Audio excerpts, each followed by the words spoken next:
do Rio Grande do Norte, pela exposição e pelos argumentos que traz ao debate aqui nesta casa. Tenho o prazer de conceder a palavra ao excelentíssimo senhor deputado federal, ex-ministro da Integração Nacional, doutor Ciro Gomes, pelo prazo de 10 minutos.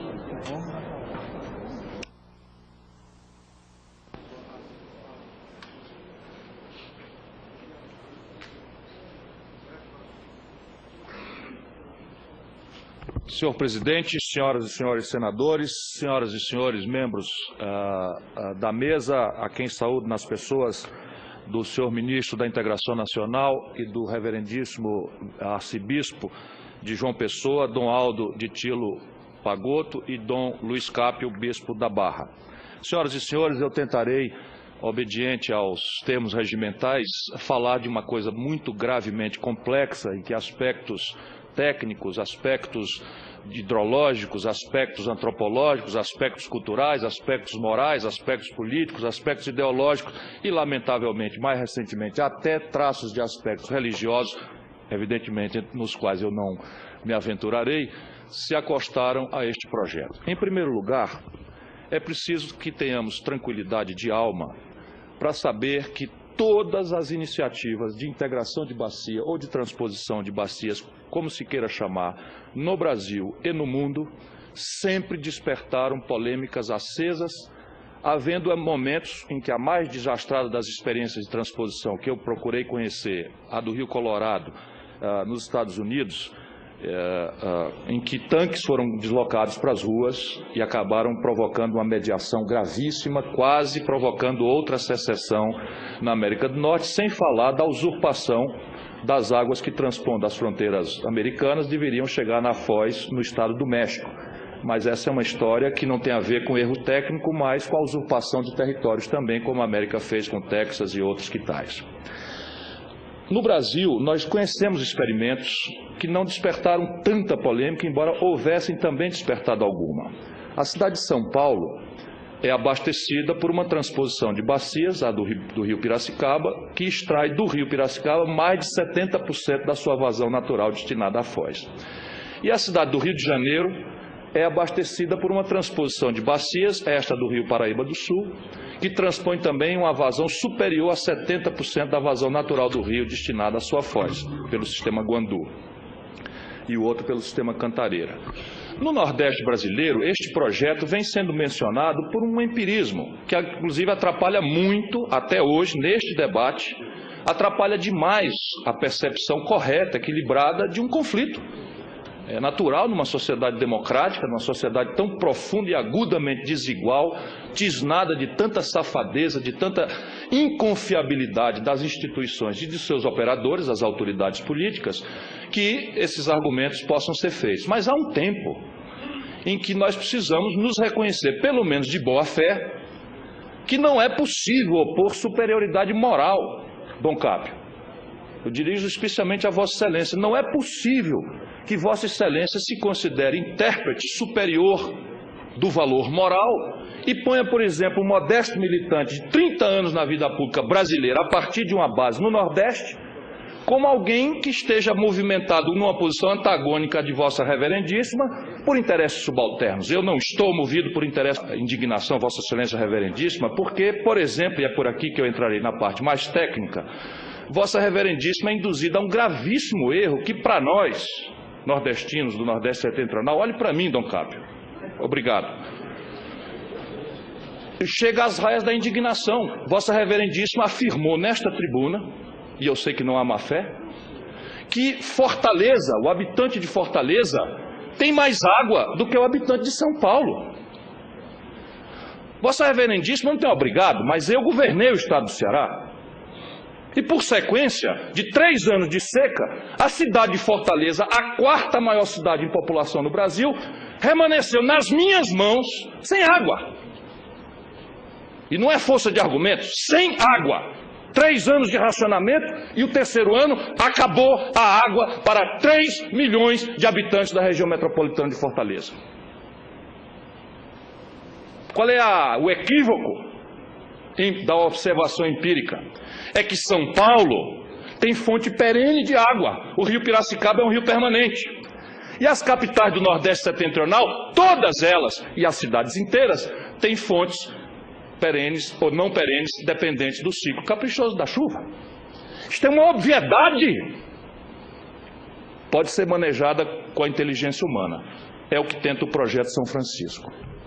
E eu vou afirmar, para provocar intelectualmente, naturalmente, que este projeto, menos por mérito do governo do presidente Lula, menos, evidentemente, por qualquer mérito que eu possa ter tido na concepção derradeira deste projeto, atingiu um escopo, graças à qualidade da crítica de boa-fé, graças às contribuições de boa-fé, críticas que o projeto recebeu, uma concepção, um escopo, onde é possível afirmar, para provocar intelectualmente, que o projeto, ao beneficiar 12 milhões de pessoas, não a população difusa. Deixe-se aqui muito claro, o projeto São Francisco não tem nenhuma resposta para as populações que vivem dispersas pelo semiárido do Nordeste. Não adianta manipular este argumento. O projeto destina-se ao abastecimento humano e à dessedentação animal, prioritariamente, mas não exclusivamente, conforme os termos da outorga da Agência Nacional de Águas, que vale como documento a ser acionado pelo Ministério Público. Fora verdadeiro de que o projeto é uma falsa anunciação de dessedentação animal e abastecimento humano para atender a um interesse subalterno, clandestino, não confessado e safado de atender ao grande negócio, às empreiteiras ou coisas que tal, e esta intolerável suspeição moral não podemos aceitar. Este monopólio da boa-fé não pertence aos críticos do projeto, e eu os respeito a todos, os debatedores aqui, a todos eu já estive. O lamentável desses debates, senhor presidente, é que nós entramos todos com uma opinião e sairemos todos rigorosamente com a mesma, na média dos interlocutores que aqui estão, com quem eu já debati muitas vezes. Vale para terceiros, de boa fé, para procurar conhecer equilibradamente onde é que está a razão, se alguma há possível de ser apurada nesta contradição. O projeto, ao beneficiar 12 milhões, não prejudica um único brasileiro, qualquer que seja o ângulo em que este brasileiro respeitável ponha-se a observá-lo. Seja um observador preocupado com as questões ambientais, seja um preocupado com a concentração de renda no país, razão de ser da minha vocação na vida pública, seja aquele outro preocupado com a moralidade, seja ele preocupado com as concepções estratégicas de como se deve relacionar o Estado com os interesses da sociedade, inclusive nos seus rituais. Inclusive e especialmente nos seus rituais. Ponto número 1. O Nordeste Setentrional brasileiro dispõe, em média, de 500 metros cúbicos por habitante ano seguros. Há um grosseiro equívoco empírico que confunde, nós acabamos de ouvi-lo aqui, caixa d'água com água. Senhor presidente, se eu tiver que concluir, eu concluo agora mesmo, eu não quero, de fato, extrapolar. Caixa d'água é uma... Eu posso parar aqui. Vossa Excelência tem 2 minutos com mais um. O projeto, alguns críticos acham que o fato de existir um açude como Castanhão, com capacidade de reservar 5 bilhões de metros cúbicos, eu iniciei e concluí esta obra. Ele garante que Fortaleza não terá mais aquilo pela qual eu passei, mas a fonte de água deste açude é a chuva. Portanto, a capacidade segura, que é a única que interessa para o abastecimento humano, reduz-se a 20% por números que são tecnicamente incontestáveis. A mistura já mencionada aqui de vertimento, por insegurança hídrica, se mantém os açudes muito cheios, evaporação, acaba deixando com os açudes que a capacidade útil deles só é segura 25%. Portanto, quando você tira essa média, pelos números da ONU, a vida só é viável com 1.500 metros cúbicos por habitante ano. O Nordeste Setentrional tem 1/3 do mínimo necessário. O Rio São Francisco tem a 20% por números que são tecnicamente incontestáveis. A mistura já mencionada aqui de vertimento, por insegurança hídrica, se mantém os açudes muito cheios, evaporação, acaba deixando com os açudes que a capacidade útil deles só é segura 25%. Portanto, quando você tira essa média, pelos números da ONU, a vida só é viável com 1.500 metros cúbicos por habitante ano. O Nordeste Setentrional tem 1/3 do mínimo necessário. O Rio São Francisco tem 3.850 metros cúbicos por segundo de vazão média. Pelo princípio da precaução, fundamento constitucional do direito ambiental brasileiro, o mais moderno do mundo, não se deve trabalhar pela média, embora esse projeto possa trabalhar pela média, porque ele é modulável. São 12, 15, 20 bombas que podem ser ligadas, todas 12, todas 15, ou só 10, ou só 5, ou só 4, ou só 3, ou nenhuma. O rio tem, entretanto, uma vazão mínima na foz de 1.850 metros cúbicos por segundo. Para a garantia do abastecimento humano e dessedentação animal, como está escrito na outorga, qualquer do povo e o Ministério Público podem fazer isso forte a qualquer momento. A água segura garantida é a do abastecimento humano. Eu concluirei. Vai se pedir ao rio seguros apenas 1,7% desta vazão mínima. De onde vêm esses números? Vem de uma dinâmica, e é aqui que eu encerro, em que ninguém pode replicar em nenhuma iniciativa pública no Brasil a qualidade, a profundidade e a repetição de debates quanto esta obra.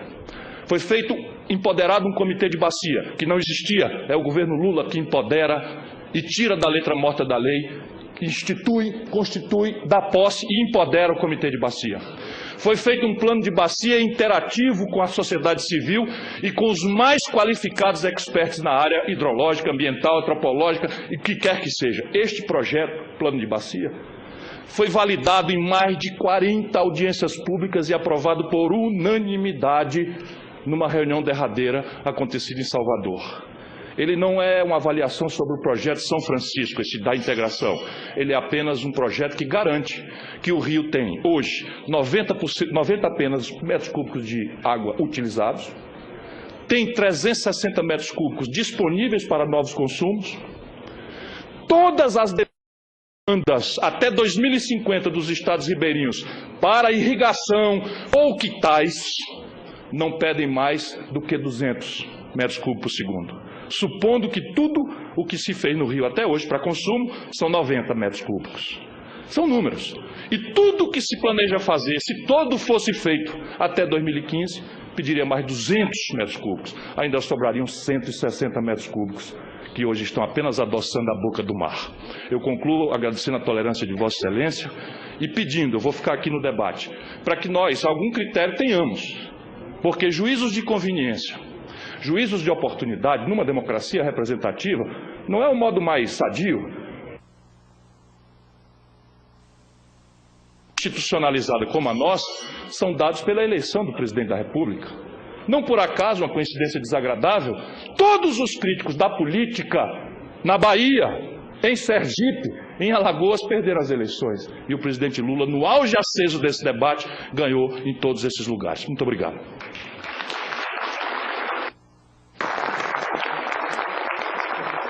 Agradeço ao ilustre deputado federal e ex-ministro Ciro Gomes por sua exposição.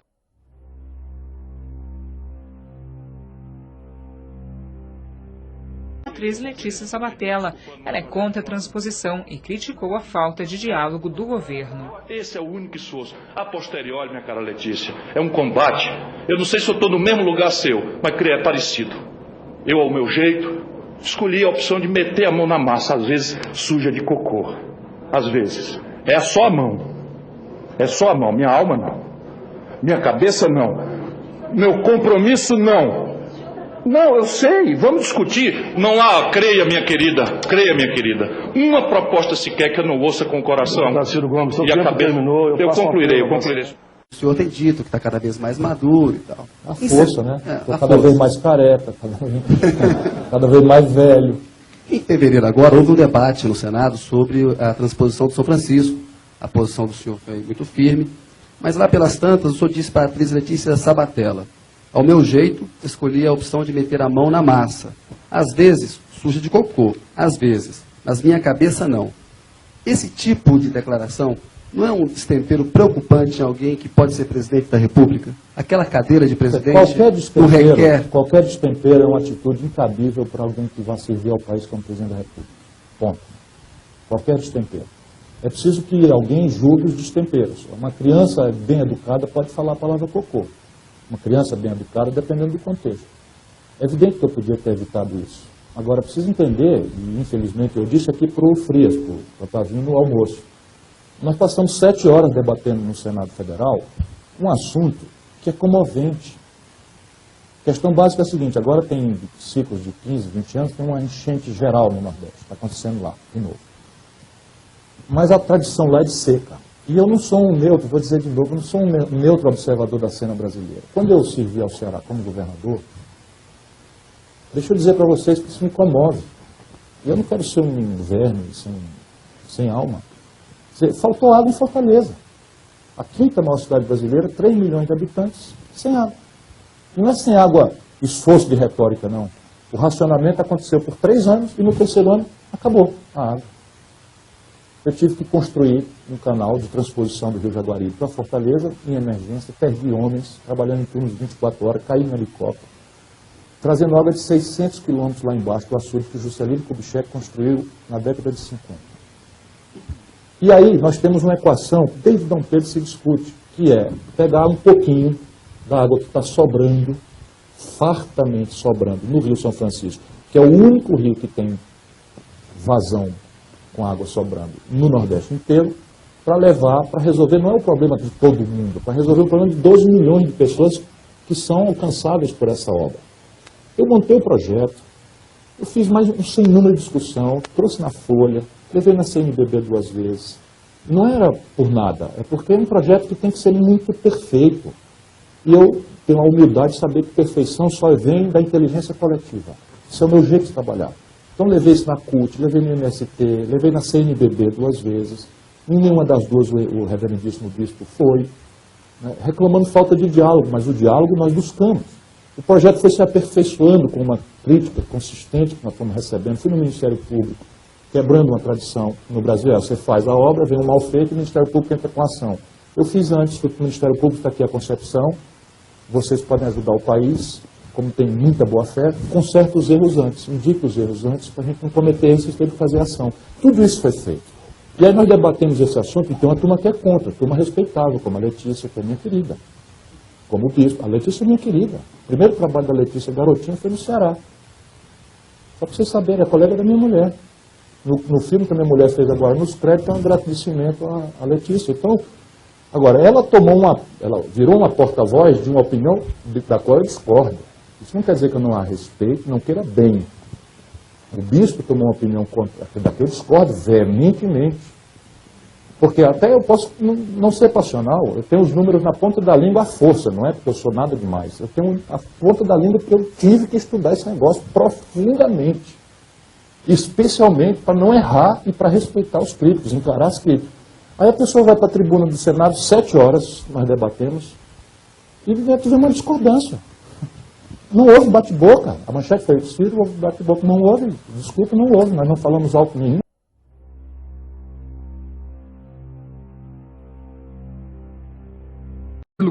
Nilo Cordeiro pergunta se o senhor aceitaria uma aliança com Marina Silva em 2018, claro. ela como vice. Eu brinco com a Marina, mas porque ela é da... Deixa eu só comentar, eu brinco com a Marina porque eu quero forçar a Marina, que é, vamos dizer, eu detesto essas expressões, mas meus filhos falam assim, a Marina é do bem.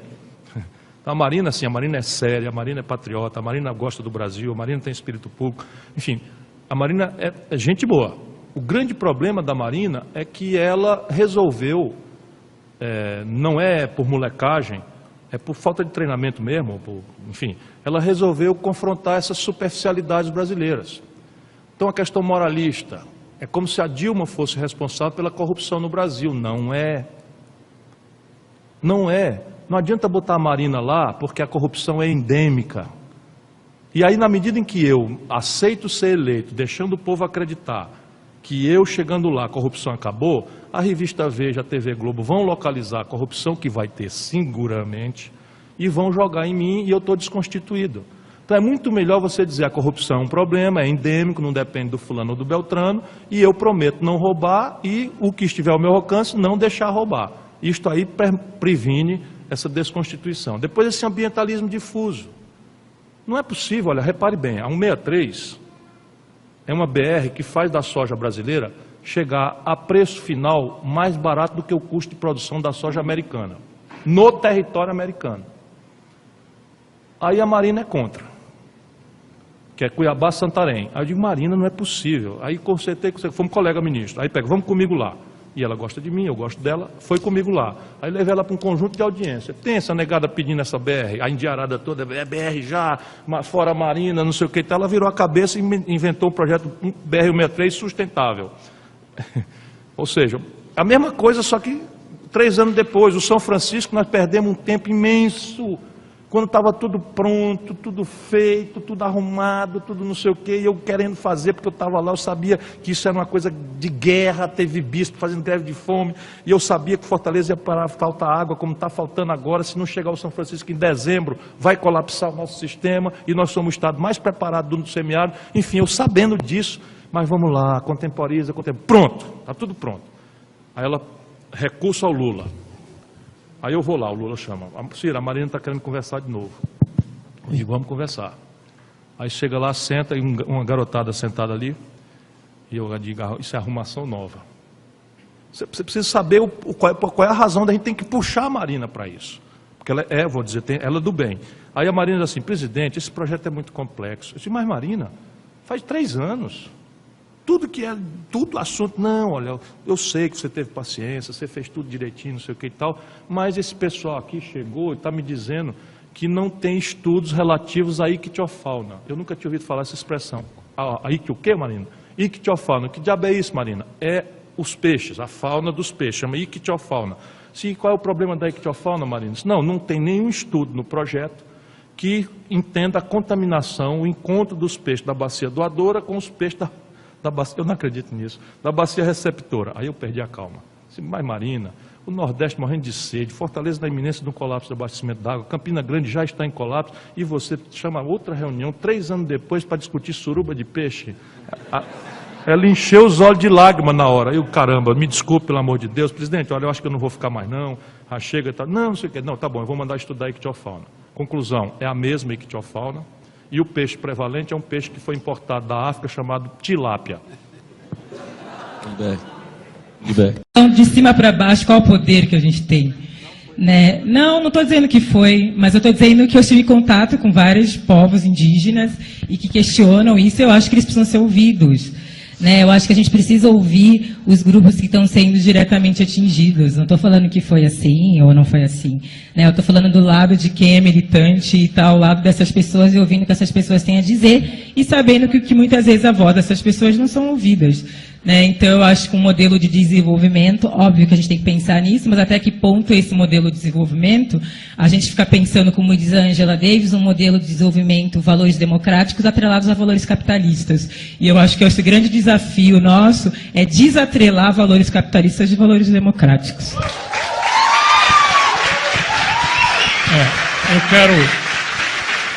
Eu quero me desculpar, porque para mim é muito fascinante discutir, tanto mais com quem tem muito para me dar, como é o caso da professora. Porém, eu ando assim, provocador, como eu me ofereci para ser hoje de novo, porque nós precisamos reunir o pensamento brasileiro de forma complexa e holista. Por exemplo, quantas audiências públicas foram feitas para o licenciamento de Belo Monte, ouvindo especificamente as comunidades tradicionais, os indígenas, os eventuais quilombolas, etc., etc. Ela não se obrigou a saber. Eu estava no governo, participei. Foram mais de 100. Todas atendidas. É a obra, todas. Agora você está me deixando não falar, é assim, só porque dá uma parte. Pode falar, meu companheiro, o que você quer dizer? Do que você está falando?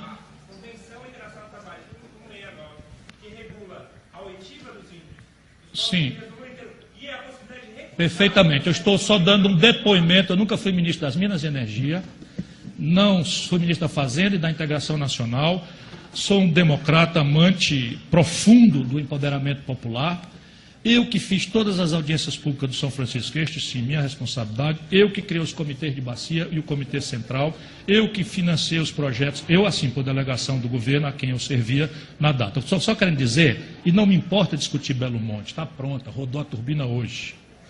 Me importa dizer que nós, os brasileiros, que temos o privilégio de ter podido estudar de ter lucidez, de ter compreensão, não temos mais o direito de ficar de forma fragmentária idealizando coisas que não guardam nenhuma coerência com nossa realidade complexa. Não é disso que eu estou falando aqui, não estou acusando ninguém. Claro que a filosofia tem seu papel de perguntar e não precisa responder. Quem tem que responder são os homens de Estado. Mas aqui está um homem de Estado.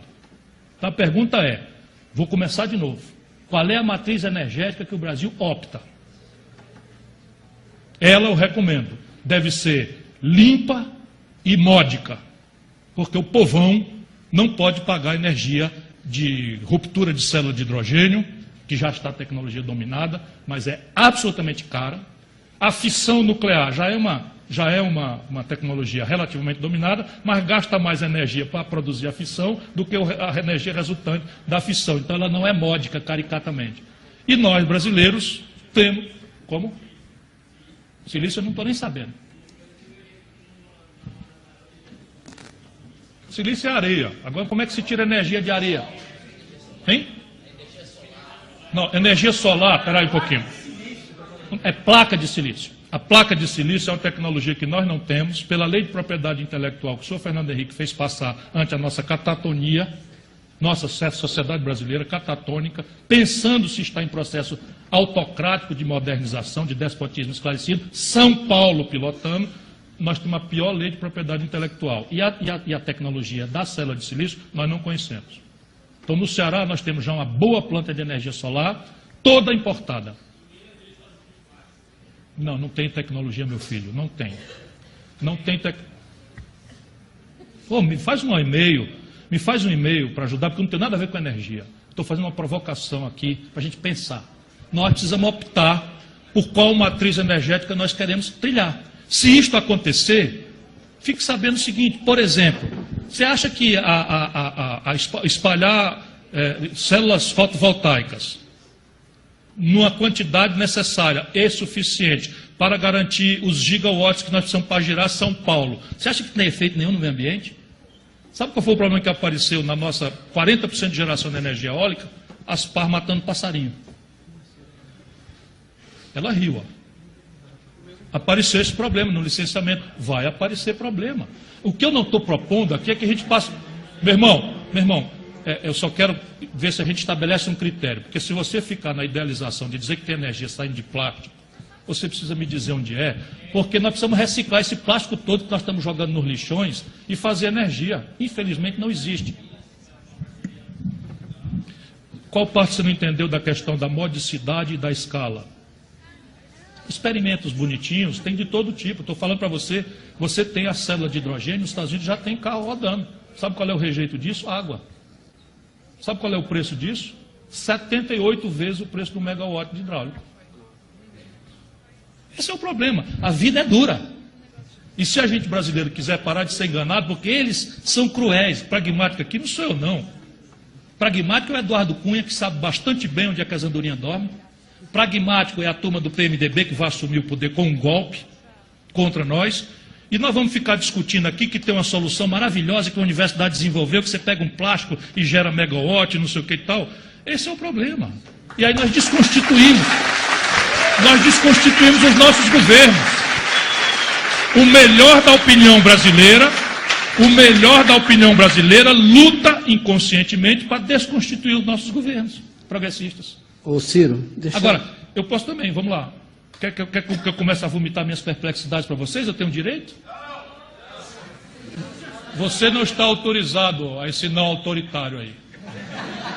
Eu estou de novo só encaminhando um argumento. Imagina vocês botam 3 sentados numa cadeira aqui e se sentam ao relento ou no chão, esperando que eu diga: você sabe como é, rapaz, esse negócio da política, eu estou meio preocupado mesmo. É grave isso aí, sabe como é? Do jeito que está não dá certo não, mas nós precisamos melhorar, você entendeu? Porque sabe como é, entendeu aí?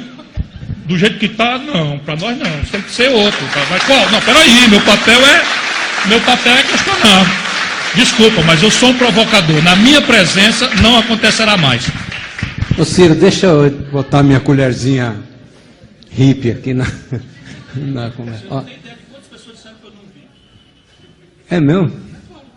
Por causa... Vai fazer o que lá, rapaz? Vai ser provocado, o pessoal vai falar de coisa linda, então deixa lá. Vamos conversar de coisas lindas. Não. Onde eu estou? Eu já estou assustado com minha ignorância. Eu que achava que entendia de política, o trabalho do governo do Estado de São Paulo, servidor da Secretaria da Saúde. Não quero me alongar aqui. Mas a gente já discutiu coisa bonita, é melhor você não falar disso. Talvez você já discutir coisa bonita, falar disso, muito tópico, né? Sei lá. Bom, é isso. Mas, por exemplo, eu tinha a impressão, eu não conheço bem o assunto, mas eu tinha a impressão que no campo do transgênico e do não transgênico havia uma brecha para um celeiro não transgênico no mundo. E esse celeiro não transgênico pelo mundo teria uma mais-valia interessantíssima do ponto de vista, mas é isso. Claro, deve. Não quero interromper, não, porque, de fato, vão me perdoar, às vezes eu tenho um jeitão assim, mas a gente precisa discutir, é para isso que eu vim fazer aqui, só se fosse... Repare bem, eu disse que no licenciamento do transgênico era licenciar ou não licenciar, e eu tomei o lado do licenciamento. Por quê? Porque naquela data o Brasil tinha perdido a autonomia há muito tempo nas sementes. Por quê? Porque nós desmontamos a Embrapa. E a Embrapa foi que desenvolveu as sementes que permitiram se plantar soja nos cerrados brasileiros, porque o cerrado não dava nada. Depois, por questão de produtividade, escala e falta de projeto, Collor e Fernando Henrique, a Embrapa foi destruída. E naquela data o Brasil estava simplesmente com um problema. Era não licenciar, que era tudo que os americanos queriam, a soja transgênica aqui, porque eles ficariam com o monopólio da soja transgênica deles. É simples assim. Agora, eu falei aqui que o consumidor do futuro, não sei se falei, vai fazer 3 perguntas. E não só quanto custa, que tem a ver com escala, com financiamento. Nessas 3 perguntas, o Brasil, e talvez só o Brasil, tenha protagonismo potencial. Mas a gente satanizar, não licenciar a soja, significa o seguinte: de um dia para a noite, eu marginalizo 90 bilhões de dólares de receita com um buraco dos manufaturados de 120. Esse é o problema. E aí podíamos mesmo. Agora eu quero saber quem paga a conta hoje. Mas, Ciro, porque se eu não pago a conta, toda a renda da população desequilibra, porque você vai para um câmbio de 12 por 1. Na hora que você vai para um câmbio de 12 por 1, você inflaciona tudo e a gente já viu esse filme. Então o que é que nós precisamos fazer? Ter um projeto holista que reúna a inteligência do brasileiro e decidamos o que nós queremos fazer e aí sim administremos uma transição. Não dá mais para o melhor da inteligência brasileira ficar na especulação diletante de como melhor seria se melhor fosse, e nós outros encarregados de tocar o bonde. Sim, mas o povo da soja está cagando e andando para a Amazônia, por exemplo. Porque não tem alternativa. Não, porque não tem alternativa, o Brasil não tem alternativa. Não, digo assim, o mundo não tem alternativa em relação à soja? Não tem. Hoje não. Para proteína não tem. Tudo. É isso. Nós temos toda a condição do mundo, e somente nós brasileiros, pela nossa fisiografia, pelo nosso clima, em que é possível você colher uma planta temperada no sul e uma planta tropical no nordeste no mesmo dia, nós temos tudo para ter protagonismo global na nova produção da segurança alimentar. Aí nós podemos tomar um protagonismo e começar a condenar no mundo tudo que não for nosso protagonismo. O processo, que é a questão básica, é que nós idealizamos uma coisa e satanizamos o status quo. Como se a responsabilidade pelo status quo fosse uma coisa simplória, em que o Lula, presidente da República, 8 anos, a Dilma mais 4, não mexeram. E é do nosso lado. Aí o que nós fizemos? Satanizamos o nosso lado. E agora vem aí o Michel Temer que vai melhorar tudo.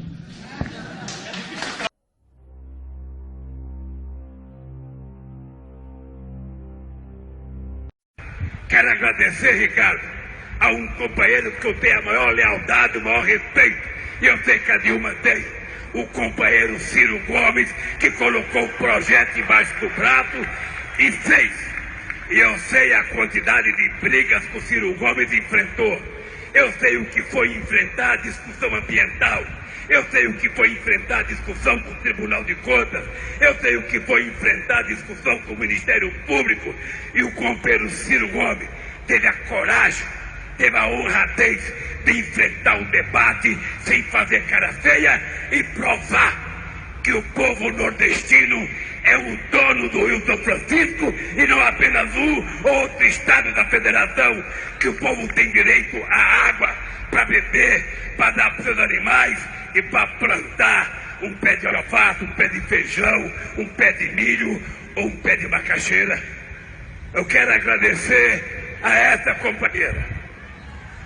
companheira que junto com o Ciro Gomes e outros companheiros do governo resolveram colocar colocar o pé no barco para dizer: nós vamos fazer essa obra.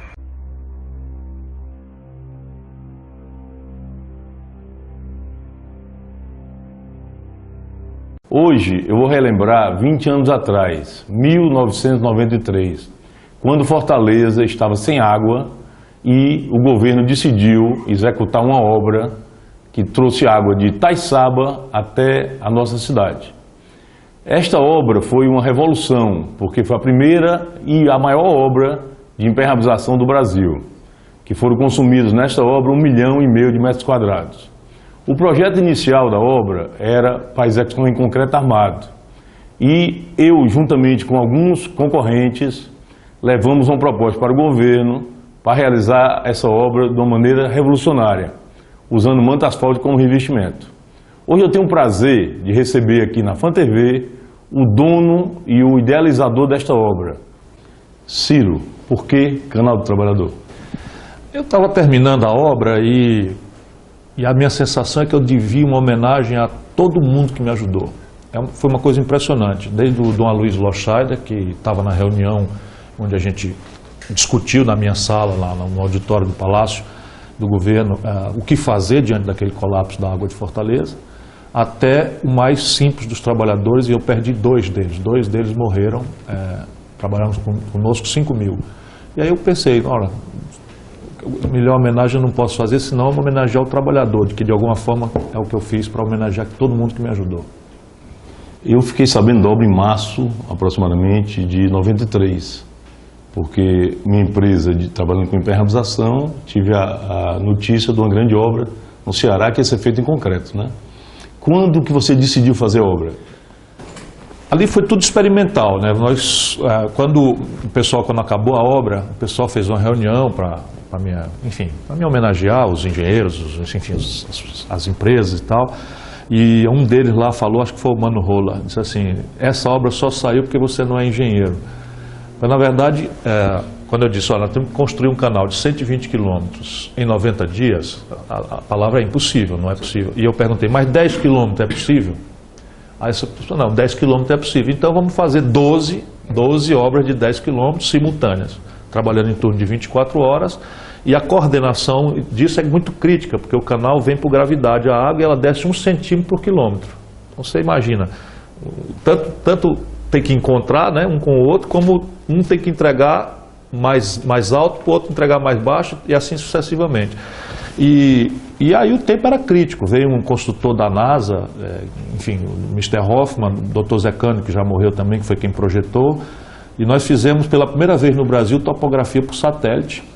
A NASA nos ajudou, né, e mandou foto para mim, eu tenho essa foto do Canal do Trabalhador já pronto, como um risco assim na terra. E um dos problemas graves era a impermeabilização, e o tradicional é fazer em concreto. Foi quando alguém, hoje eu sei que eu era um jovem pioneiro, trouxe a ideia de fazer em manta asfáltica, que é uma coisa que se usa para caixa d'água, né? Nas casas as pessoas botam para impermeabilizar. Por que não? Dá para fazer? Dá para entregar? Dá. Então vamos embora. E fiz, banquei, aquilo foi mais uma das coisas que podia não ter dado certo. Mas até hoje, a garantia delas era de 10 anos. Faz 20 anos e ainda está lá. Mas você lembra em que mês exatamente? Porque eu fiquei sabendo em março, né? Menor noção. Mas, então foi talvez no ano anterior ainda, né? Menor noção, nenhuma noção. Você sabe, foi tão tenso, tão cansativo, tão violento, que eu tenho um lapso de amnésia quase. É porque no caso da nossa empresa que fez a manta, nós ficamos sabendo da notícia em março, né? Então, março e abril nós brigamos pela obra, né? Eu acho que em maio foi decidido que ia ser com manta. Sim. E aí foi a pior depressão para todo mundo no nosso setor, porque como fazer obra? Porque quando você está brigando, você está na empolgação, né? Pô, vai ser legal, vai ser uma obra grande. Quando você fecha a obra, como realizar a obra? Nunca né? houve no Brasil. Nunca houve. Não, eu acho que de manta asfáltica ainda é a maior do mundo, ainda, né? Eu acho que do mundo todo, viu? Manta asfáltica, o cearense tem a mania de dizer que tudo é do maior do mundo, mas eu não conheço nenhuma obra no mundo com 1,5 milhão de metros quadrados de manta asfáltica. Não, eu acho improvável mesmo. No Brasil eu sei com certeza, porque as pessoas me deram esse relatório. No mundo não tem. Porque o canal da integração já foi feito com manta de PAD, né? Um outro estilo de manta, né? Loucura. Então, essa decisão de realizar foi difícil para todo mundo, né? Agora, a sua realização, porque olha, realizar uma obra em 3 meses, gigante, né? A cidade toda olhando para a obra, né? Como é que foi isso aí? A questão básica é o seguinte, eu acredito que quando as pessoas dão a você um privilégio de servi-las como seu governante, você tem que se atracar com o problema e dar nele até resolver. Isso é o meu jeito de ser desde sempre. E eu não, nessa dimensão pública, eu não tem risco que eu não queira correr, porque não é meu direito, né? As pessoas não esperam uma explicação minha, esperam que eu resolva o problema. E aí, quando veio o relatório, primeiro o seguinte, não foi do dia para a noite, né? O sistema de Fortaleza estava colapsando, e aí eu resolvi construir uma nova barragem para reforçar o sistema Pacoti Riachão Gavião, construí o Plínio Pompeu, que é o chamado açude Pacajus. E aí deu-se o terceiro ano de seco, o açudão lá pronto, e não deu uma pingo d'água. E aí a iminência era de 120 dias colapsar a água de Fortaleza. E eu disse, bom, nós não podemos correr esse risco. Aí me lembro que eu chamei uma reunião no auditório do Palácio, com intelectuais, acadêmicos, Dom Aloysio, vou citar de novo, porque sempre foi uma pessoa que me estimulou muito, e empresários, e, enfim, todo mundo, engenheiros, etc, etc.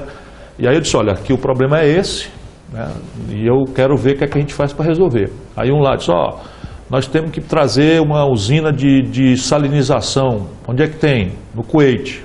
Aí já tomei a decisão ali, mandei uma missão para o Kuwait para ver a usina de salinização, para tirar água do mar e tirar o sal e tal. Aí eu disse, não, nós temos que fazer uma bateria de poços nas dunas da Praia do Futuro, que tem uma permeabilidade, não sei o que, papai e tal, mandei ver. Aí outro, não sei o que, nós temos que fazer uma adutora, sei lá da onde e tal. Na verdade, naquele momento só tinha água no Ceará, no Oroz, com volume. E aí o doutor Zé Cândido, Paula Pessoa, que também morreu já, disse, olha, governador, eu acho que dá para fazer uma obra, um canal, por gravidade. Se a gente faz uma tomada d'água ali na altura de Itaiçaba e pega a água do Oroz, que desce no eixo natural do Rio Jaguaribe. Aí eu mandei estudar também. Passaram-se, sei lá, 8, 10 dias, as soluções todas, veio a missão do Kuwait, era uma fortuna, ninguém ia fazer, não tinha conversa. Mas aí resolvi bancar essa solução e tocamos o pau. E de Itaiçaba até Pacaju só 5 metros de diferença, né? 5 metros. Ela cai 1 centímetro por quilômetro. É porque ele vai por volume, né? Ele vai girando. Nós fizemos a elevatória, né? Você tem lá em Itaiçaba, você pega e tem aquele imenso edifício, um edifício de 6 andares, que é a estação de bomba, joga lá em cima do morro, que é para aproveitar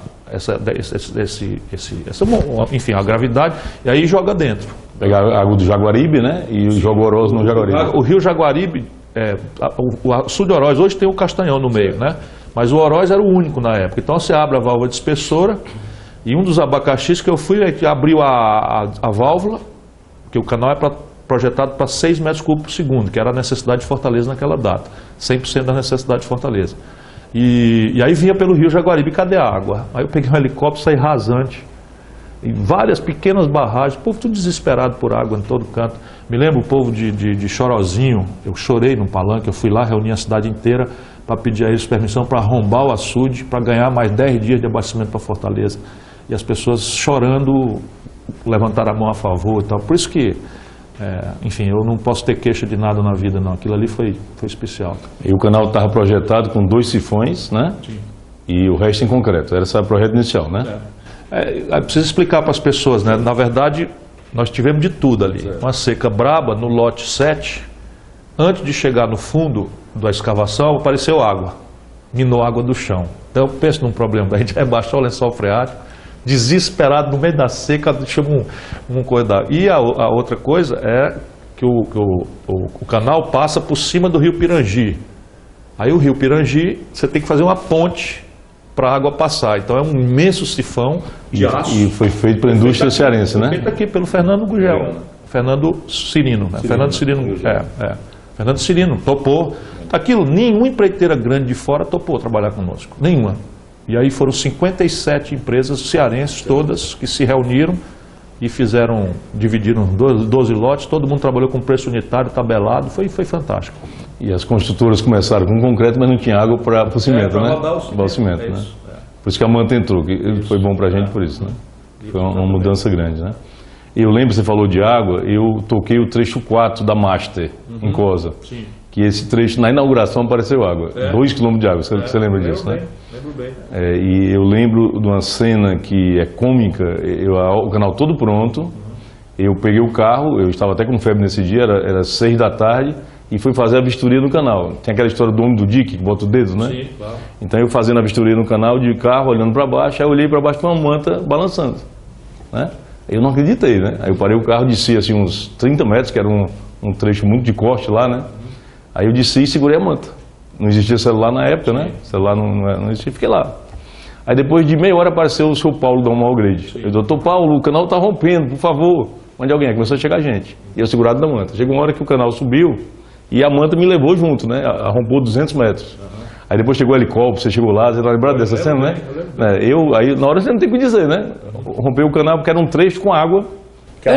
E eu fiquei, o curioso é que eu fiquei responsável pelo canal 10 anos depois. Aí um formigueiro, não sei o que e tal. E aí arrombava, que é besteira, você tá arromba ali com certo e tal. E eu disse, o canal do trabalhador arrombou. Aí, agora esse trecho são 200 metros de saco de areia, porque pegaram um saco de areia, né?